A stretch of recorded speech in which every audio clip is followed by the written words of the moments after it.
All right, guys, so there's a very common question in math that just refers to converting a number to a percent. And sooner or later, we'll probably all have to do that at some point. It's really easy. All percent means is out of or per 100. So, right? So it just means out of 100. And a regular number, like if we think of a number like 1.27, although it just says 1.27 there, there's really an invisible 1 underneath this, okay? And I know we don't see it, but it's kind of like a little math tool that we can use to help us modify a number. So there's really an invisible 1 under there. So this number is out of 1, right? And we want it to be out of 100, right? So if I just make another fraction here, and at the bottom of it, I just put out of 100. All we have to do at that point is think about what it takes to get 1 up to 100. And in this case, to go from 1 all the way up to 100, I just have to multiply it by 100. And since these two things are in a little fraction, it means that whatever happens to one thing also happens to the other thing. And that means we'll multiply the top by 100 also. So that gives us 127 out of 100.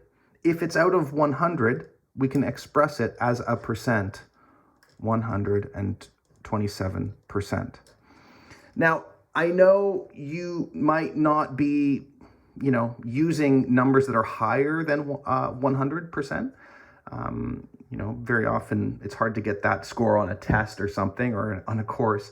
But if you think about things like finance or investing, it certainly is possible to have percents that are higher than 100%.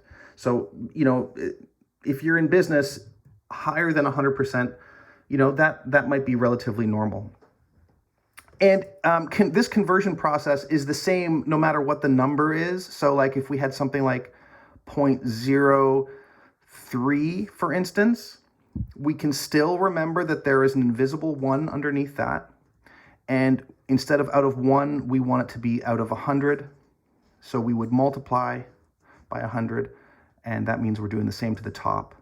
And that's going to give us 3 out of 100, or 3%. Now, so this is kind of in the direction of decimal to percent. If we think about the other direction of percent to decimal, it's the opposite direction and it's the opposite action from a calculation standpoint. So the opposite of multiply is divide. So let's think about that the other way. We have something like 7.5%, which is really 7.5 out of 100. And to be a regular decimal number or just a regular old number, it means it's out of 1. And so to go from 100 down to 1, we've divided by 100. And that's the same that we'll do to the top. Divide is the opposite of multiply. And that's exactly what we're doing. We're going in the opposite direction. So we get 0.075 out of 1. So those are the easiest ways to convert percents to decimals and decimals to percents. Cheers.